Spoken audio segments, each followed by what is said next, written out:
Levas tempo escoitando argumentos a favor e en contra da lei trans, pero ainda non tes moi claro de que vai o tema? Gustaríache saber algo máis? Pois, se te interesa, este vídeo é para ti.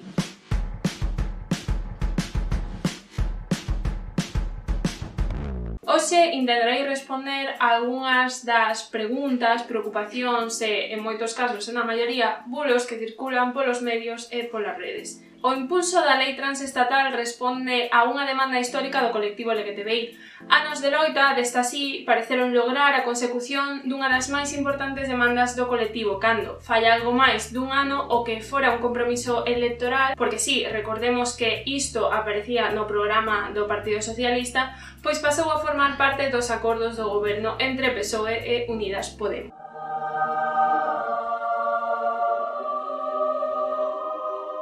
Así e todo, o Ministerio de Igualdade impulsaría en xuño do ano pasado a creación dunha mesa de traballo con colectivos para a redacción do futuro anteproxecto da lei, traballo que resultaría no borrador que hoxe coñecemos. Pero, que aconteceu? Pois que esta señora de aquí, nada máis e nada menos que a vicepresidenta primeira do goberno, Carmen Calvo, saiu este mes pasado en escena para dicir que tal vez iso da lei trans non ia poder ser. Sorpresa, ou non tal, porque en realidade a cousa comezou a cheirar mal e xa de xeito preocupante moito antes, cando recordaredes, en xuño de 2020, compartiuse un documento interno do partido, contrario ao recoñecemento das persoas trans, e firmado por socialistas de tan pouco renome como, por exemplo, o ministro e secretario de Organización do Partido José Luis Ábalos ou a propia Carmen Calvo.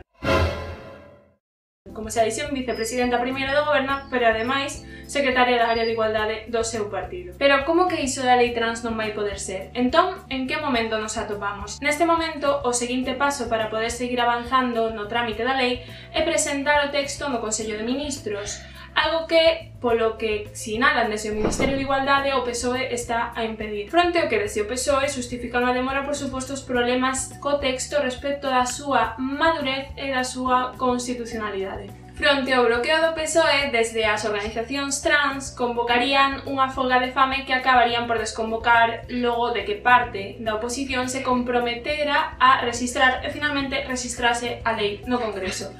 Pero o recente decidido non vai poder ser de Carmen Calvo, ese claro impedimento atopámolo concretamente nunhas declaracións que fixo en febreiro nunha entrevista na cadena SER, en as que claramente sitúa o que ela considera problemático, a autodeterminación de xénero.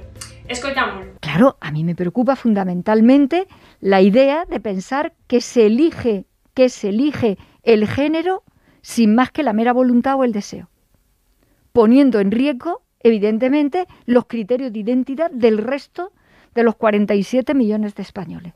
Eso tendrá que tener unas garantías, una estabilidad y unos criterios.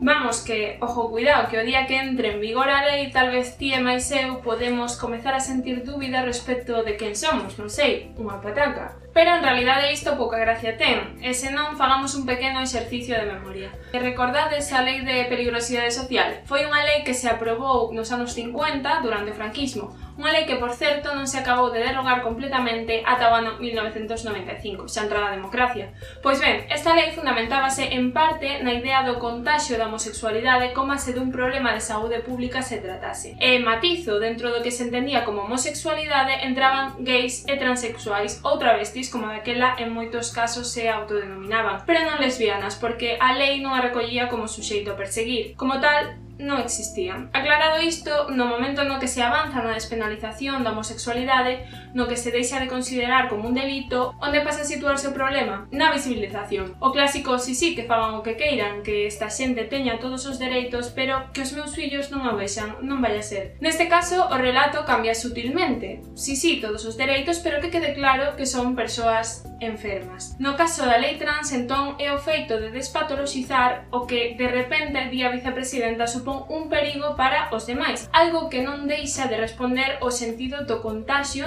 na normalización social dunha realidade, porque xa non é algo alleo, un eles enfermo, patolóxico, é un nós diverso, e é na diversidade máis ben no recoñecemento dun feito como algo que forma parte dunha normalidade, da realidade social, co que teñen un problema, algo que ao final é que se reduce á incomodidade coa propia existencia destas persoas. E isto é algo compartido e facilmente identificable dentro do discurso transexcluinte. Mais alá do feito da despatoloxización, recordemos que a lei non fala únicamente de despatoloxizar. A finalidade é acadar a autodeterminación, ter a liberdade para ser recoñecida sen cuestionamentos de ningún tipo, sen trámites, xa sexan médicos ou legais. Calqueira outro tipo de fórmula non deixa de responder a un cuestionamento das persoas trans, a súa palabra.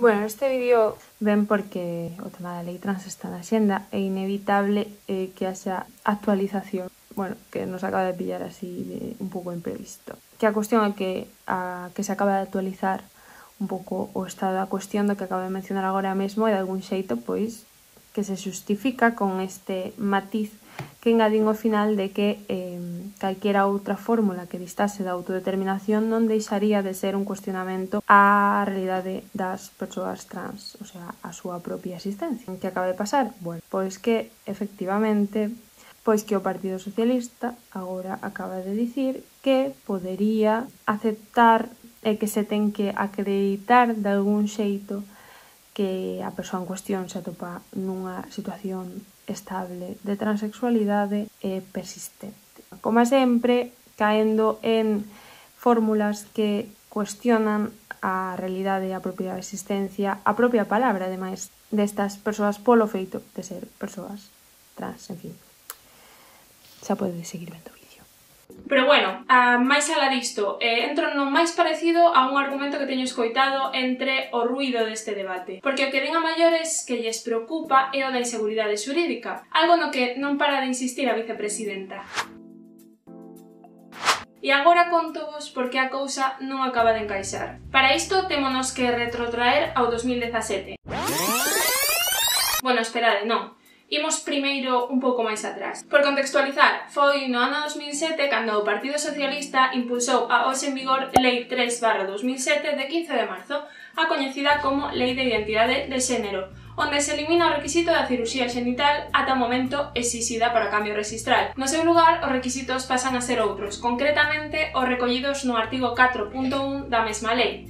Por unha banda, a necesidade dunha diagnose de disforia de xénero e por outra, a acreditación de cumprimento do requisito de levar polo menos 2 anos de tratamento médico para acomodar sus características físicas a las correspondientes al sexo reclamado. Agora sí, 2017. Foi xusto nese ano cando o PSOE propuxo reformar a Lei de Identidade de Xénero de 2007. Esa iniciativa levada ao Congreso deu como resultado unha ponencia que acordou elevar á Comisión de Xustiza o texto, defendido en ambos casos pola xuíza socialista Lola Galobart, que tamén fora partícipe da elaboración deste. Invítoos a lelo porque ese mesmo texto defendido polo Partido Socialista recolle xustamente aquilo ao que agora Carmen Calvo parece terlle tanto medo. A situación xera confusión porque, ademais, un dos argumentos, como xa dixen, parte da posible inseguridade xurídica cando resulta que o Ministerio de Xustiza xa emitira en 2018 un informe favorable ao cambio de sexo, por non falar dos informes tamén de Interior e de Fomento do Goberno nesa legislatura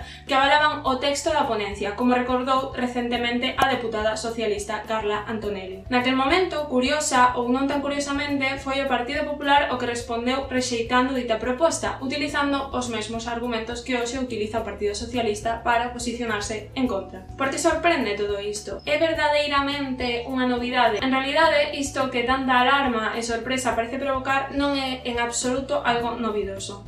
A nivel internacional temos xa moitos exemplos de países onde xa existen leis ao respecto, como é o caso de Dinamarca, Malta ou Bélxica, onde o procedimento só é administrativo e non se require de ningún requisito médico ou psicolóxico para o cambio.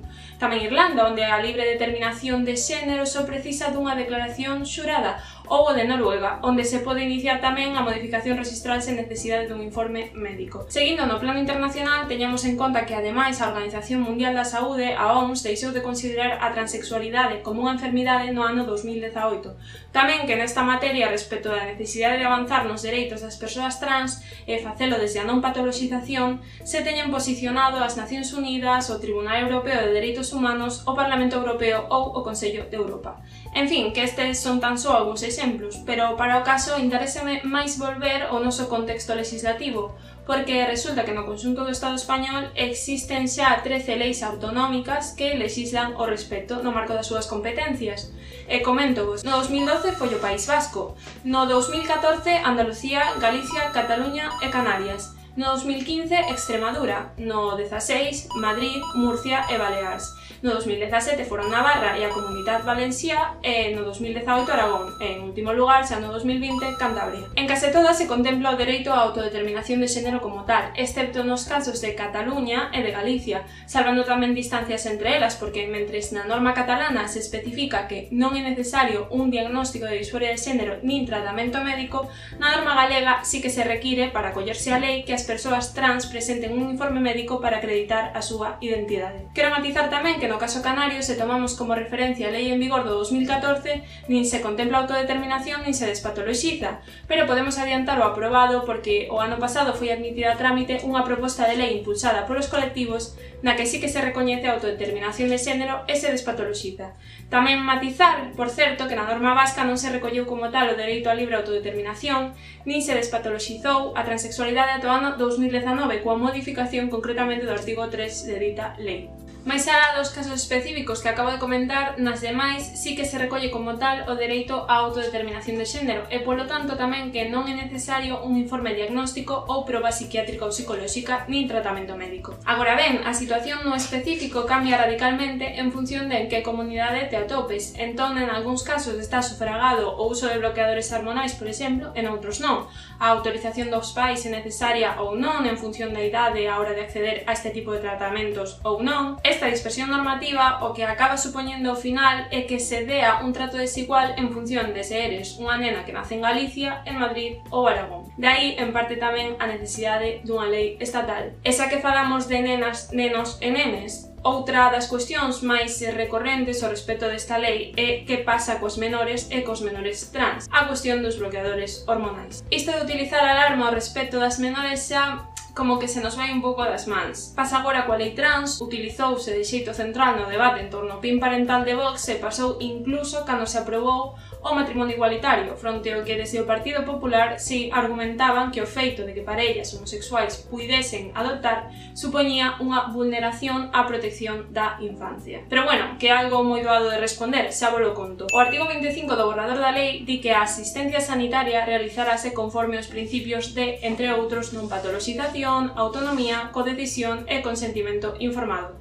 Pois ben, no Estado español a idade do consentimento informado é 16 anos. Vamos, que a partir dos 16 quen decide é a menor ou menor trans e entre os 12 e os 16 é necesario o consentimento das proxenitoras. Con todo, no artigo 28 do borrador especificase que o outorgamento do consentimento informado previo se realizará de acordo establecido na Lei de Autonomía do Paciente. Vamos, que o proposto non é diferente ao que xa se establece para outras cuestións similares. Respecto do cambio registral, para o caso das menores de 16 anos é necesario o consenso entre o pai e a nai, os pais, as nais ou os titores e titoras. Que pasa se non se chega a un acordo? Pois que se inicia un procedimento judicial que se resolverá a partir dos informes aportados e das probas en interese da menor. Teñamos en conta que isto non é algo novidoso. A Lei Orgánica 1/1996 de 15 de xaneiro de Protección Xurídica do Menor recolle no artigo 2 que todo menor tiene derecho a que su interés superior sea valorado y considerado como primordial en todas las acciones y decisiones que le conciernen tanto en el ámbito público como privado. O que se garante con isto é que existan mecanismos legais para o caso de que poidan verse vulnerados os dereitos tanto das menores trans como de calquera outra menor, facendo valer o seu interese superior. non é algo que nos teña que alarmar ni que en realidade teña estritamente que ver coa lei trans. Teñamos en conta, ademais, que a atención médica a menores, como xa adiantamos, xa se atopa regulada nunha grande maioría de comunidades autónomas no marco das súas competencias e a través de protocolos propios de hospitais, centros médicos, etc. Agora sí, entrando no concreto dos bloqueadores, en primeiro lugar, que nos quede claro a todas, as persoas trans non teñen tratamentos específicos. Non teñen tratamentos específicos. Vamos, que cando pensedes en tratamentos aos que poden recorrer as persoas trans, pensade que son os mesmos que se lles pode prescribir a unha persoa que non é trans, pero que ten algún tipo de carencia hormonal ou, por exemplo,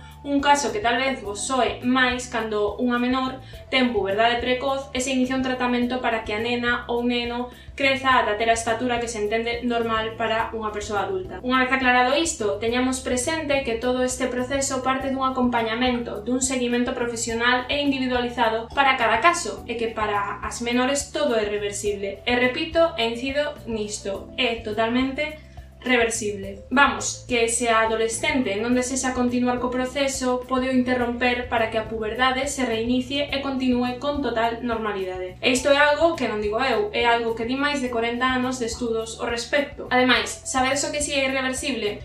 O vello facial, as mamas, a estrutura ósea facial, algo que, por certo, sí que obrigaría máis adiante a procedimentos máis complexos e invasivos, como pode ser a mastectomía no caso de homes trans ou a cirurxía da feminización facial no caso das mulleres trans, que, claro, así o quixesen. Ademais, a supresión puberal non obriga a que deba levarse a cabo máis adiante o tratamento hormonal cruzado, algo que é importante diferenciar. Todo depende de cada caso que, como xa dixen, implica de acompañamento e seguimento profesional. Dito isto, o que está máis que claro é que aplicar estes medicamentos ten maiores beneficios emocionais e psicolóxicos que posibles desvantaxes. Parece que neste contexto hai consenso profesional, algo que se queredes podedes comprobar, por exemplo, entre as publicacións da Revista Española de Endocrinoloxía Pediátrica, onde se recolle, ademais, que os efectos secundarios relatados deben ser, en tal caso, considerados leves, ou onde se confirma que existen máis argumentos a favor que en contra do seu uso e que o bloqueo puberal precoz permite a moitas adolescentes vivir co aspecto e o rol de xénero desexados, eliminándose os problemas psicolóxicos da estigmatización e, fundamentalmente, daqueles derivados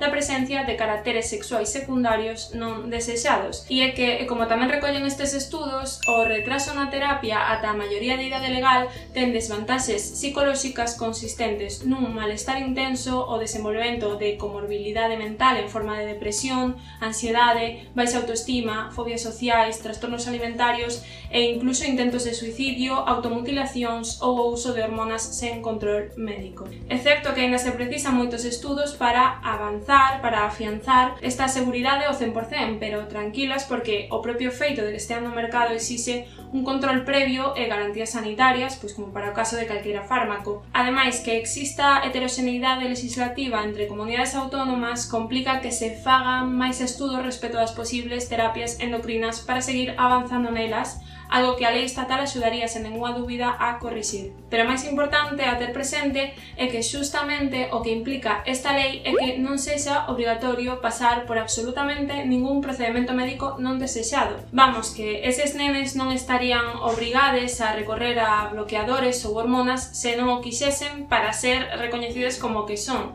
nenas, nenos ou nenes. É xustamente o que se consigue con esta lei, porque, como xa comentamos, na aínda en vigor Lei 3 de 2007 sí que se obriga como requisito a pasar por este tratamento hormonal. Por certo, superar a diagnose, a patoloxización, non é algo que se poida entender como alleo á xenda feminista. Estes test polos que se obriga a pasar ás persoas son tremendamente denigrantes para as mulleres e tremendamente sexistas. Imos deixar en mans destes a definición do que é ser muller, do que é ser home. Creo que como feministas non o podemos permitir. E xa que falamos das e dos menores, compre dicir que o Tribunal Constitucional, na sentencia 99/2019 de 18 de xullo de 2019, tivo que pronunciarse sobre este tema ao presentar ao Tribunal Supremo un recurso respecto ao artigo 1 da Lei 3/2007 de rectificación registral.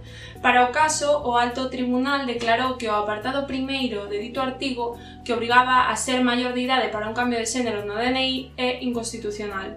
Isto pasou en xullo de 2019. Vamos, que fronte á legislación vixente que o impide, as menores trans teñen dereito a anotar o seu cambio de sexo nos rexistros públicos sempre cando, iso sí, teñan a suficiente madurez e estean nunha situación estable de transexualidade, e como recolle. O que implica ao final, iso sí, é que vemos na aplicación do pronunciamento por parte do Tribunal Supremo é que non sexa necesariamente obrigatoria a hormonación, e é que, como se puido ver para o caso que levou a declaración do artigo 1.1 da Lei de Ratificación Rexistral como inconstitucional, a petición do cambio rexistral non viña acompañada de hormonación, por non ser, para o caso, necesaria pola menor, e é que non ten sentido que unha menor comece con bloqueadores cando nin tan sequera iniciou a etapa puberal. Aclarado isto, seguimos con algúns dos clásicos que é posible que escoitaras nalgúnha ocasión ao respecto. O somos abolicionistas do xénero e, como non, aquilo do borrado das mulleres. Primeiro, quero lanzar algunhas preguntas ao respecto porque este é o típico argumento que non se concreta en nada e que pouco ten que ver en realidade coa lei trans. A ver, que sentido ten concretar as reivindicacións respecto dunha suposta abolición do xénero na exclusión ás persoas trans, na non admisión á autodeterminación da identidade de xénero? Acaso desde o feminismo, ademais, non facemos uso destas categorías que pretendemos abolir a hora de soster as nosas reivindicacións? Acaso non é compatible? Porque a vez defendemos a igualdade de xénero, a protección contra a violencia de xénero, a aplicación da perspectiva de xénero. Non nos deberíamos centrar, en tal caso, na abolición deses condicionantes, desas estruturas do patriarcado en definitiva, para acabar con esas imposicións sociais e culturais, con esas imposicións das expresións de xénero en base á diferenciación sexual.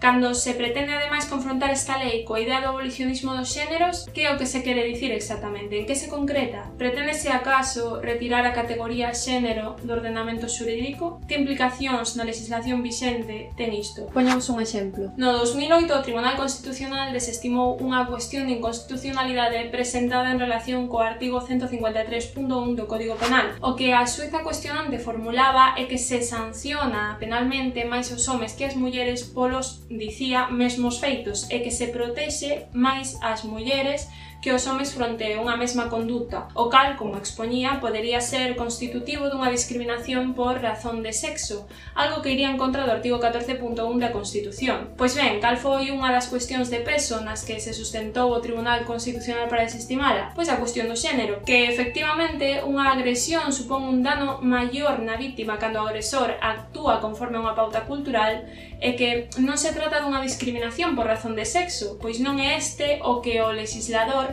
toma en consideración con efectos agravatorios. A sanción non se impón por razón do sexo do suxeito activo, nin da vítima, nin por razóns vinculadas á súa propia bioloxía. E de todos os xeitos, o que a lei define, o concepto o que se refire xurídicamente é o de identidade de xénero ou sexual. Aí se concreta. O noso ordenamento xurídico ten unha mención rexistral ao sexo inmensa. O argumento do borrado das mulleres recórdame o clásico adoptado por quen se posicionaron en contra do matrimonio igualitario con aquilo de que se ia borrar a familia tradicional. A lei trans non borra estas categorías, únicamente regula trámites. O trámite polo que ti podes ser registrada en unha ou en outra categorías. Nin borra a categoría xurídica do sexo, nin a reforza. Isto do borrado das mulleres, ademais desde estas posicións, deféndese á vez que tamén se pretende responsabilizar as persoas trans de reforzar o sistema de xénero, cando, por certo, somos as persoas cis as que maioritariamente reforzamos estas expresións de xénero, e non pasa nada, pero que, ao mesmo tempo, socialmente exiximos esas mulleres trans máis que a calquera muller cis que encaixe nesas expresións de xénero. Porque ao final, socialmente, o que facemos é premiar o passing. E digo eu, non estamos colaborando na perpetuación dos roles de xénero cando somos aínda máis exixentes coas persoas trans na súa expresión. Por suposto, respondendo a todo isto, o binarismo máis estricto, reducido ao biolóxico, nunha sorte de determinismo do máis conservador. E digo isto tamén porque en moitos casos o que se sinala é ese non requerimento da hormonación, do cambio físico, porque sí, a vez que desde estes discursos posicionanse en contra da hormonación, ironizan e satirizan en relación ás mulleres trans con menos passing, con mensaxes como non se ha molestado ni en depilarse el bigote. Demasiadas contradicións ao final que acaban por se reducir na súa concreción no non recoñecemento da existencia destas persoas, e digámoslo claro, no rexeitamento á súa existencia.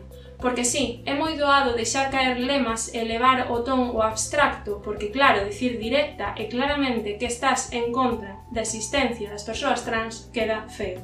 Pero que cando concretas estes discursos non hai forma de non chegar a esta conclusión, a esa imposibilidade no avance dos dereitos destas persoas, desde a defensa de discursos que ao final, ademais, pouco teñen que ver coa lei, e isto é importante resaltalo, non teñen nada que ver coa lei. Vamos, que con calma, porque repito, non existe ningún borrado xurídico. O que se está a facer é garantir que rexistralmente esas mulleres, que son mulleres, poidan ser recoñecidas a todos os efectos como tal. As categorías manténolas. Así que non veredes por ningures aquilo de persoas menstruantes ou de persoas con capacidade de xestar en sustitución a muller ou nai. O que sí, importante dicilo, é que se amplía o dereito de persoas que sen ser muller nin ser nai si teñen a capacidade de xestar e dar a luz, algo que é unha realidade no conxunto do Estado, máis alá da propia lei. Hai persoas trans con capacidade de xestar e como tal teñen que ter garantidos os seus dereitos e así se recolle na lei.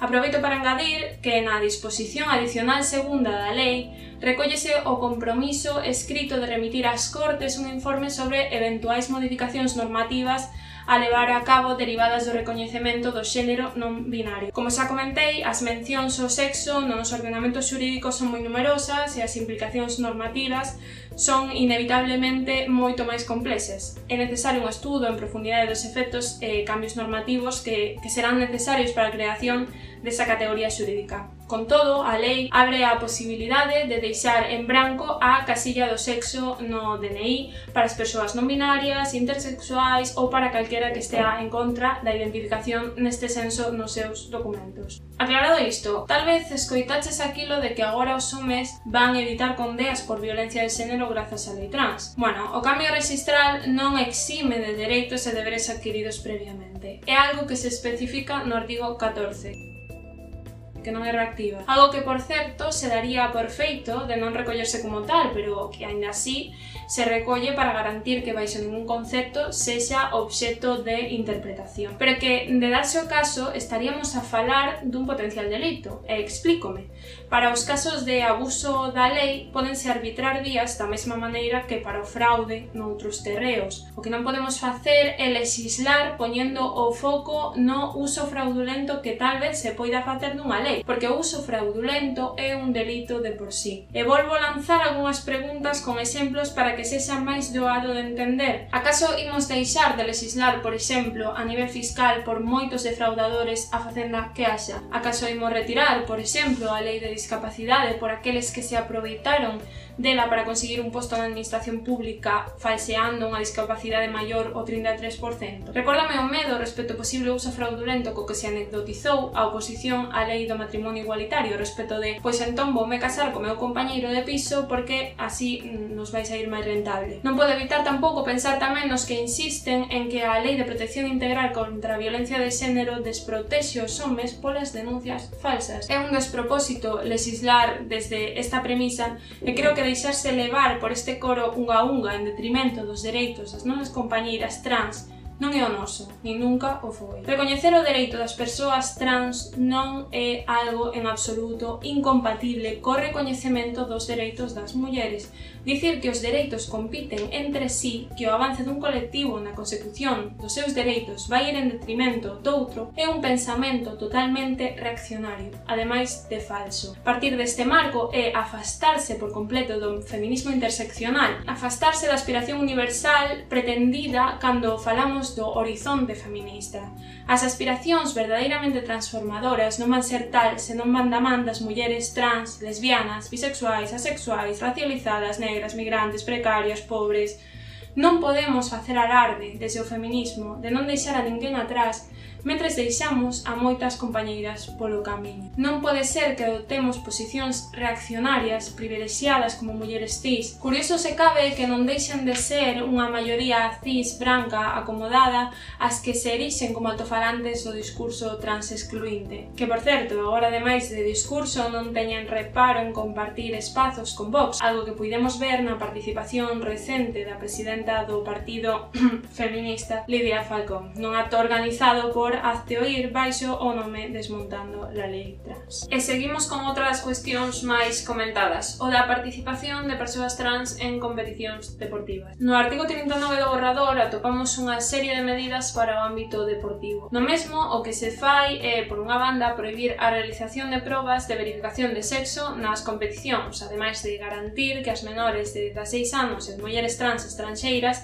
teñan o dereito de participar en eventos, competicións, prácticas deportivas de acordo coa súa identidade de xénero independentemente de que exista ou non rectificación rexistral e, ademais, garantir o acceso e uso das instalacións correspondentes á identidade de xénero das persoas trans. Pensar en que a participación das mulleres trans limitará o triunfo das cis ten un deixe un pouco transfobo ao reducirse ao final a diferenciación entre mulleres auténticas e non auténticas. Pero bueno, que máis alá diso, a realidade é que a día de hoxe existen normas para todas as competidoras que pasan por un control e pola realización de test para medir os seus niveis de testosterona, entre outros. Para quen non o saiba, estas probas afectan considerablemente a moitas competidoras que se ven expostas mediáticamente e cuestionadas. Exemplos moi sonados foron o da viguesa María José Patiño, a quen expulsaron e prohibiron participar de calquera tipo de competición deportiva por uns análises xenéticos nos que se lle atopou un cromosoma masculino. Tamén o máis recente e moi sonado caso de Caster Semeña, atleta que polo seu hiporandroxenismo, por ter uns valores de testosterona por enriba da taxa exixida polas instancias deportivas, se lle impediu competir na súa especialidade, todo por non quererse literalmente dopar, con medicamentos, por certo, prohibidos pola Axencia Mundial Antidopaxe. Pero hai moitas máis deportistas afectadas por isto. Este tipo de controles que se realizan nas categorías femeninas únicamente se realizan nestas, nas masculinas non se fan, algo que resulta de por sí xa claramente discriminatorio. Pois ben, a realización de probas como estas ten afectacións físicas e psicolóxicas nas mulleres que se teñen que someter a elas. Outra vez volvemos ao trato denigrante. Foi o caso de Semeña, a quen se lle cuestionou a súa feminidade tendo que chegar a desnudarse ante un grupo de científicos durante todo ese proceso médico para chegar a unha conclusión para o seu caso. E tamén o de Patiño, que ademais sufriu no momento o acoso e a persecución mediática e social que puxeron literalmente en perigo a súa integridade. Cabe preguntarse aínda así ata que punto os dereitos humanos deben someterse aos intereses das competicións. Esquecemos que o deporte non é só competición, non é victoria ou derrota, senón é, como resalta nada máis e nada menos que a lei do deporte, é un elemento fundamental do sistema educativo, factor corrector de desequilibrios sociais e que contribúe ao desenvolvemento da igualdade entre cidadáns. O deporte é moito máis que unha medalla, é un instrumento para a transmisión de valores de igualdade e liberdade. Dito isto, seguimos con outro dos comentarios das preocupacións máis escoitadas, a cuestión de que pasa coas presas. Hai que dicir que nunca nos preocupou tanto o benestar das presas. Nas cárceles de mulleres ou módulos femininos entran homes que se atopan en posicións de poder e autoridade. Sí, non son as mulleres trans, é o persoal penitenciario, de vigilancia, o sanitario, os traballadores sociais e un longo etcétera. As mulleres trans xa poden entrar no módulo de prisións que elles corresponde. Isto da elección non é en absoluto algo novidoso. Aquí é onde entra a Instrucción 7/2006 de 9 de marzo, que permite a elección do módulo en relación ao xénero da persoa, aínda sen haber cambio rexistral. Estamos xerando alarma por algo que xa acontece desde o 2006. En 14 anos non ten acontecido nada do que se pretende de repente alarmar ou anticipar fronte á lei trans. Ningún xuíz vai deixar que homes abusen da lei para cambiar de módulo co fin de abusar de mulleres. É algo tremendamente rebuscado. O que non é absoluto rebuscado e polo que sería mellor que nos preocupásemos é polo feito de que as mulleres trans encarceradas se atopen expostas a altos niveis de violencia. Teñamos en conta que o ámbito penitenciario é un espacio onde a hipermasculinidade aínda máis rexe as prácticas e a convivencia, converténdose, digamos, no marco de referencia do desenvolvemento da vida social sexual na prisión. Non sorprende que estes sexan espazos tremendamente hostís para as mulleres trans ou para calquera expresión transgresora dos códigos de sexo e xénero normativos. As experiencias e testemunhas de mulleres trans en prisións de homes que coñecemos pasan por recibir insultos, rexeitamento, un control constante, illamento, etc. Por non falar de violacións, desde o propio Comité de Dereitos Humanos das Nacións Unidas recibíronse casos que foron catalogados como torturas debido ás constantes violacións sufridas polas persoas trans dentro das cárceles. Aínda que sexamos claros, isto non deixa de ser algo o que xa se teñen que enfrontar independentemente do contexto no que se atopen. Por certo, que non se me olvide, non hai mulleres trans presas por violencia de xénero en ningún módulo de mulleres. E aclaro porque o mes pasado difundiuse que en Cataluña había, e cito, 7 homes trans femeninos referíndose a mulleres trans en cambio registral, cumprindo condena por violencia de xénero en módulos de mulleres, porque efectivamente así o recollía a estatística de población reclusa do Ministerio do Interior, pero tratábase dun erro administrativo. Vamos, que tal afirmación é falsa. Xa para pechar, as leis responden aos contextos sociais, ás realidades, ás necesidades sociais, e como sempre chegan tarde. Sempre van por detrás das demandas sociais de ampliación de dereitos. E coas persoas trans, como con outros moitos colectivos, temos unha débeda histórica. Todos estes comentarios, todas estas preocupacións que fun relatando ao longo do vídeo amosan algo que eu vexo evidente, e é que non se coñece a realidade das persoas trans. Antes de sacar a lingua a facer, deberíamos nos interesar por coñecer as súas vidas, as súas vivencias, porque estou convencida de que, de ser conscientes da violencia que supoñen este tipo de discursos e relatos, non seríamos tan atrevidas e pensaríamonos dúas veces o de facer bandeira de discursos que ao final van en contra dos dereitos humanos. Non nos podemos acomodar. Reivindiquemos a incomodidade e a normalización desta cando compañeiras nos sinalan, xa sexa por transfobia, racismo, clasismo, e comento como muller branca e cis que vai recibir ao longo da súa vida, espero, seguramente, máis dunha chamada de atención por parte dos feminismos, e tocará dar un paso atrás, abandonar o ego e asumir o privilexio. Compañeiras, máis empatía, máis sororidade e máis feminismos en plural. Espero que gostarades do vídeo, que polo menos vos resultase interesante ou mesmo que vos fixese reflexionar. Deixade nos comentarios e que poidamos seguir construindo desde este espazo conxuntamente entre todas. Seguimos! Seguimos! Hasta luego! Chao! Chao!